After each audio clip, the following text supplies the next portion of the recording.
Llegamos a la novena puerta que nos toca ver ahora y vamos a leer en Nehemías capítulo 3, versículos 29. Después de ellos restauró Sadoc, hijo de Imer, enfrente de su casa, y después de él restauró Semaías, hijo de Secanías, guarda de la puerta oriental.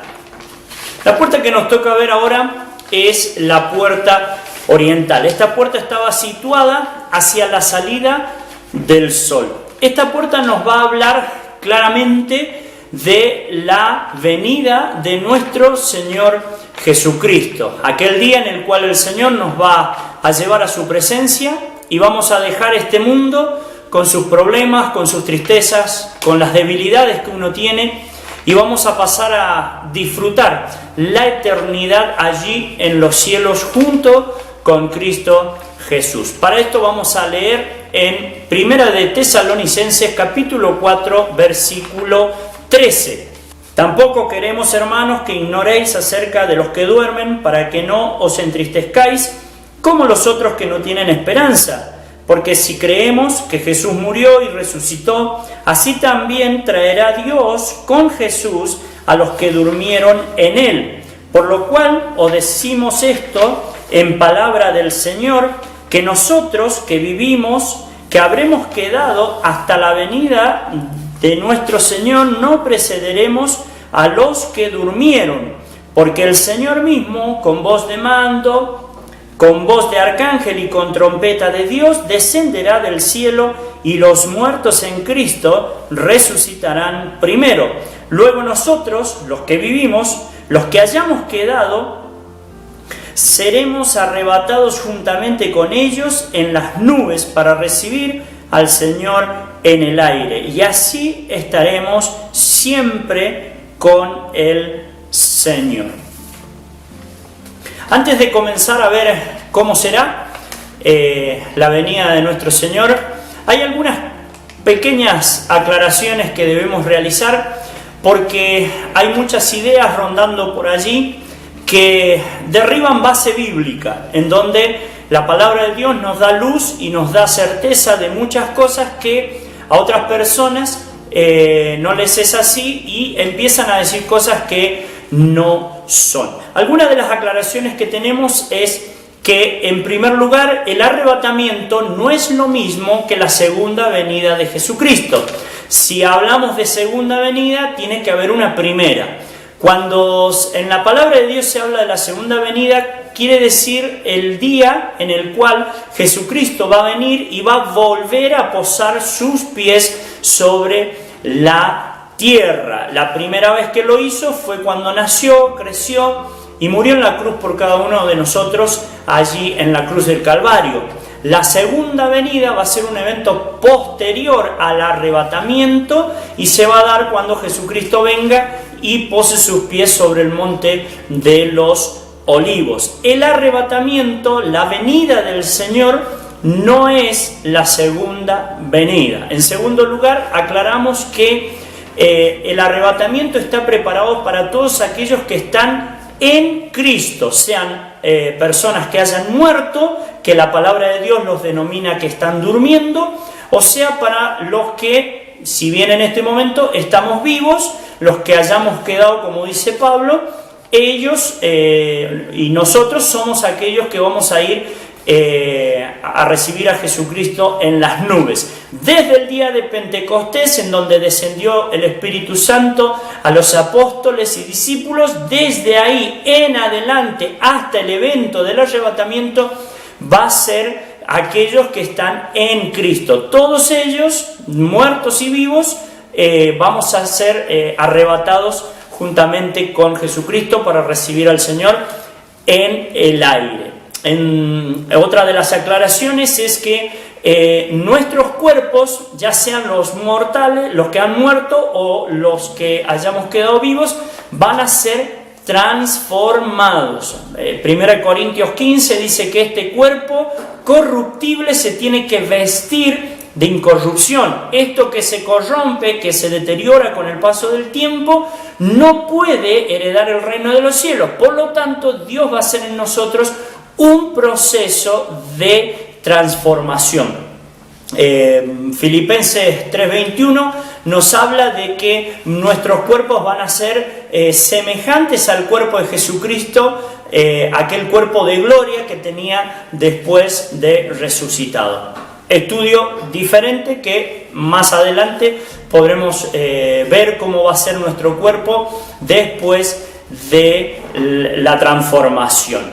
Otra de las aclaraciones que podemos dar es que hay un orden cuando el Señor nos venga a buscar, y la palabra allí en 1 Tesalonicenses dice no precederemos, que significa no vamos a estar antes nosotros los que estamos vivos, sino que los muertos en Cristo van a ser los primeros, y luego nosotros, sí, los que hayamos quedado, seremos arrebatados juntamente con Él para recibir al Señor en las nubes. La otra aclaración dice 1 Corintios 15 de que habrá una trompeta, porque se tocará la trompeta, y en Tesalonicenses también dice con voz de mando, con voz de arcángel y con trompeta de Dios. Y algunos han dado a confundir que esta trompeta se refiere a las trompetas que aparecen en el Apocalipsis, los juicios de Dios, cuando ya estemos en la gran tribulación.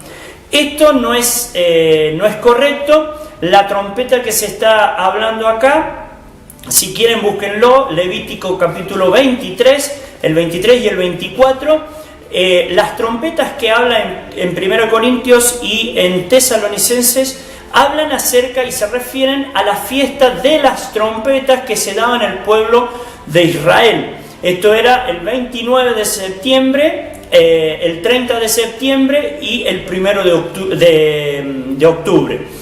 Esto se daba únicamente, la fiesta de las trompetas, para convocar al pueblo y hacer uno, que todos se reunieran en un mismo lugar. Y tiene mucho que ver con el arrebatamiento de esto, porque la trompeta de Dios va a sonar y todos nos vamos a reunir para poder ascender a los cielos con nuestro Señor, todos los que estemos en Cristo. Y en último lugar, la última aclaración, dice la palabra de Dios ahí en 1 Corintios 15, que el proceso va a ser en un abrir y cerrar de ojos. Dice el versículo 52 del capítulo 15 de 1 Corintios, en un momento, en un abrir y cerrar de ojos. Y a mí me gusta mucho imaginar y me gusta mucho pensar en lo no escrito. Y se me planteó la pregunta, ¿el abrir y cerrar de ojos va a ser para todos o solamente para aquellos que no tengan a Cristo en el corazón? Cuando el Señor nos venga a buscar, cuando este arrebatamiento sea una realidad aquí, ¿quién va a ver el evento en un abrir y cerrar de ojos? Yo me parece, y esto es una opinión personal, que el creyente que va a ascender con Cristo, que va a ser arrebatado, no creo que sea para él en un abrir y en un cerrar de ojos. Nosotros quizás vamos en ese momento a ver cada uno de los movimientos que se van a dar. En cambio, para los demás, para los que se queden, para los que no han creído en Cristo, yo creo que ahí sí, para ellos va a ser un desaparecer instantáneo. O sea que entre que pestañean, miles y miles de hombres y mujeres van a ser arrebatados, van a desaparecer de sus miradas. Vamos a ver ahora entonces cómo será este evento que muchos de nosotros estamos esperando, y la Puerta Oriental nos orienta, nos pide, nos solicita que estemos expectantes ante este suceso que va a pasar con los creyentes. ¿Cómo será? Dice la palabra de Dios que con voz de mando, con voz de arcángel y con trompeta de Dios, en primer lugar, el Señor descenderá. Y dice ahí también la palabra de Dios que Dios traerá con Jesús a aquellos que han dormido en Él, o sea, que han muerto en Él y están en este momento durmiendo, esperando esa voz que los haga resucitar. Cada uno de nosotros quizás tengamos alguna persona que ha aceptado a Cristo en su corazón, pero su vida acabó aquí en esta tierra. Cuando Jesucristo venga, va a traer con Él a esa persona que hemos perdido y se va a unir su alma, su espíritu con su nuevo cuerpo cuando sea transformado y todos nos vamos a reunir con el Señor. Ahora me llama mucho la atención las tres palabras que dice con voz de mando, con voz de arcángel y con trompeta de Dios. La trompeta, ya hemos hablado de que va a ser lo que nos va a reunir, al son de la trompeta nos vamos a reunir. Ahora, con voz de mando y con voz de arcángel. A mí me gusta imaginar, me gusta pensar aquellas cosas que no las veo tan claras aquí. Quizás con mi imaginación podamos llegar a aprender un poquito más. Te cito un pasaje que dice que cada uno de nuestros cabellos están contados y no se cae ni uno sin que nuestro Señor lo sepa. Te cuento el pasaje de Juan en donde dice que somos sus ovejas y cada una tiene su nombre y Dios las conoce por su nombre. Yo te hago una pregunta que me la hice a mí mismo y me encantó haber respondido yo a esa pregunta. Esta palabra con voz de arcángel y con voz de mando, ¿no será que Dios cuando venga a buscar a su iglesia nos va a llamar por el nombre? Imagínate por un solo momento ese suceso en donde vos estés haciendo tus tareas diarias, estés trabajando, quizás estás trabajando para el Señor o quizás estás cometiendo algunos pecadillos por allí. Y de repente una voz de estruendo como de muchas aguas, como dice la palabra de Dios, una voz fuerte, potente, una voz que puede partir las piedras, diga tu nombre, diga Esteban, vámonos. ¿Qué va a pasar en ese momento? A mí me encanta la idea, me encanta pensar de que cuando Él venga a buscar a su iglesia, nos va a llamar cada uno por su nombre. Y nosotros solamente vamos a escuchar nuestro nombre, vamos a escuchar la trompeta y cuando diga nuestro nombre nos vamos a reunir con Él en el aire para estar para siempre con Él. Luego dice la palabra de Dios que los muertos en Cristo resucitarán primero. Y esto es un misterio, este es un milagro que se va a realizar cuando aquellos que han creído en Jesucristo como único y suficiente Salvador y por designios de Dios han perdido la vida, sus cuerpos van a ser reconstruidos, sus cuerpos van a ser transformados y se van a producir una resurrección masiva de todos aquellos que han muerto y han tenido a Jesucristo en su corazón, los muertos que duermen. Y esto muchas veces me lo he imaginado y me he puesto a pensar y jamás he podido comprenderlo, porque pensar que aquel que fue comido por un tiburón, aquel que murió hace muchísimos años atrás y su cuerpo ya no existe físicamente aquí en la tierra por la cantidad de años que han pasado, sin embargo dice la palabra de Dios que todos van a resucitar. Y retomo un poco las palabras que hablamos en las aclaraciones. Ahí en 1 Corintios 15 dice que nuestros cuerpos tienen que ser transformados para que puedan resistir toda la eternidad. Entonces en este evento dice la palabra de Dios que los muertos van a recibir su nuevo cuerpo, se va a reconstruir su cuerpo, así lo hayan despedazado, hayan quedado quemados, hayan por el solo hecho de pasar el tiempo solamente, sus cuerpos van a ser restaurados y van a tener ya la forma, la esencia del nuevo cuerpo que va a resistir toda la eternidad.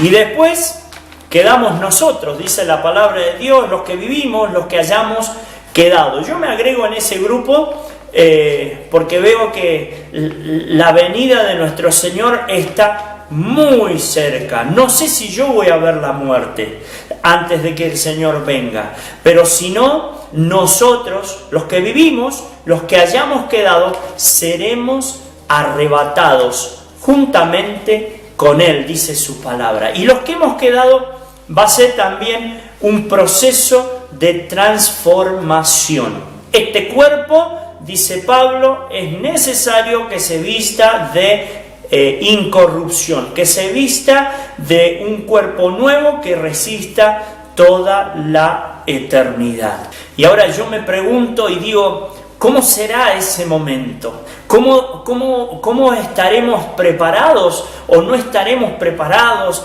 ¿Estamos expectantes ante esto? ¿Queremos que esto suceda? ¿Estamos en nuestra tarea diaria y pensar que en algún momento podemos sentir nuestro nombre y nuestro cuerpo va a empezar a transformarse? Y vamos a empezar a volar y vamos a llegar hacia donde está la nube de nuestro Señor Jesucristo y nos vamos a unir todos en una nube y el Señor nos va a transportar hacia el tercer cielo, nos va a transportar hacia donde está el trono de Dios y allí vamos a poder vivir y terminar y continuar, no terminar, sino continuar toda la eternidad junto con Cristo. ¿Qué hace la venida de Jesucristo en nuestra vida?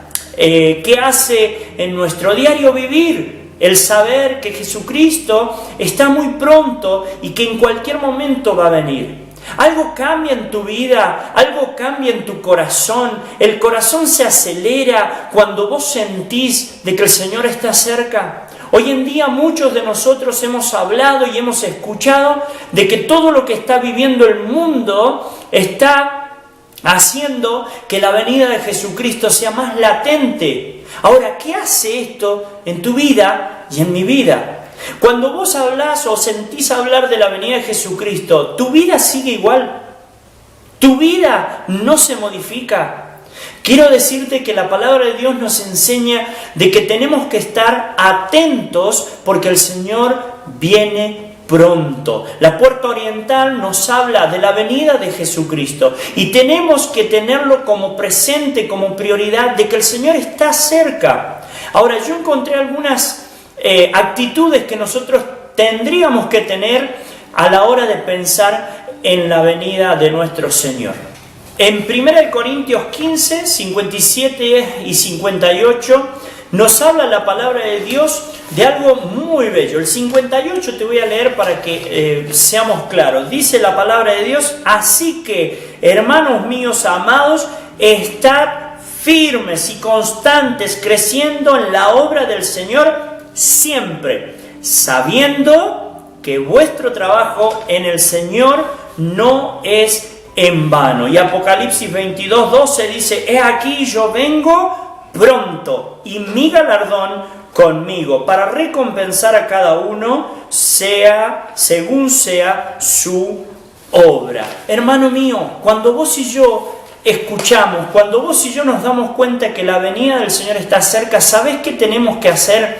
En primer lugar, darnos cuenta que lo que estamos haciendo, el trabajo que estamos haciendo para el Señor, tiene su recompensa, que cada sacrificio que nosotros hagamos, que cada obra que nosotros hagamos, que cada hora de sueño que perdamos, que cada quizás dinero que invirtamos en la obra del Señor no es en vano. Dice la palabra de Dios: vengo y mi galardón conmigo, para recompensar. Hermano, todo lo que haces para el Señor va a tener su recompensa cuando Él venga. Por eso tenemos que, dice ahí 1 Tesalonicenses 4:18, hermanos, alentémonos con estas palabras. El Señor viene. Tenés que alentarte, tenés que cobrar ánimo, tenés que animarte. El Señor viene. Si has trabajado, vas a tener tu premio. Si no has trabajado y has tenido una vida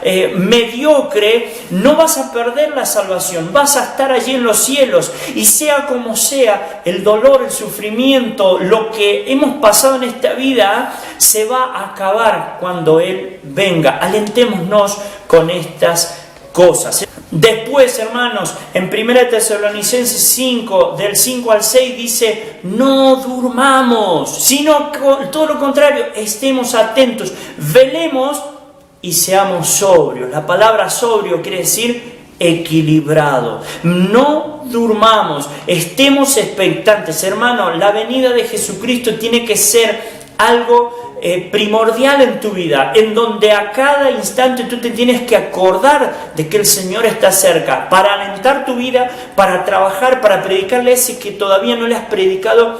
Pero no puede ser que estemos, hermanos, durmiendo, que estemos sin hacer nada, que estemos como si el Señor nunca fuese a venir. Hermanos, esta es una mentira del enemigo. El Señor está cerca, y creo yo más cerca de lo que cada uno de nosotros pensamos. Si no, nuestras actitudes muchas veces serían distintas. Y en último lugar, ¿qué debe producir en nosotros la venida del Señor? Hemos visto de que debe de producir ánimo, de que nuestro galardón viene en camino, debe producir un despertar, el no dormirnos, el velar y estar sobrios, pero en tercer lugar, en nosotros debe producir algo que aparece en la palabra de Dios. Miren, en 2 de Pedro 3, versículo 14, la palabra de Dios dice: por lo cual, oh amados, estando en espera de estas cosas, procurad con diligencia ser hallados por Él sin mancha e irreprensibles en paz. Y luego en 1 Juan 3:23 dice que el estar presentes, el estar atentos a la venida del Señor, ¿qué hace? Nos purifica. Hermano, cuando vos y yo pensemos en la venida del Señor, tiene que haber un proceso de purificación personal, preparándonos para el momento en el que Él venga. Esto es como cuando tenemos algún evento, alguna cena importante, un almuerzo importante, alguna reunión importante. ¿Qué hacemos? Nos preparamos, nos vestimos, nos bañamos, los varones nos afeitamos, estamos presentables, estamos preparados. Querido hermano, el Señor está muy cerca, y la actitud que tienes que tener tú y la que tengo que tener yo es de preparación. En primer lugar, santidad, santificarnos, o sea, lograr en nosotros la pureza, que saquemos de nosotros el pecado oculto, la práctica del pecado. Y en segundo lugar, el predicar el Evangelio, porque el Señor está muy, pero muy cerca, más de lo que nosotros pensamos. Si tu vida y mi vida se basa en que el Señor está cerca, nuestros días no van a ser los mismos que venimos trayendo. ¿Por qué? Porque vamos a predicar, vamos a instar dentro y fuera de tiempo la palabra de Dios. Vamos a tratar de no pecar, para que si el Señor venga, no nos descubra en un pecado, sino que nos descubra trabajando para Él, llevando una vida santa y agradable ante Él. Que el Señor bendiga tu vida. Y nos queda la última lección, que es la puerta del juicio. La puerta del juicio nos va a hablar del tribunal de Cristo. Mediante la próxima clase la desglosaremos y veremos algunos puntos muy importantes que tienen que ver con este tema del tribunal de Cristo. Que el Señor te bendiga y nos vemos en la clase que viene.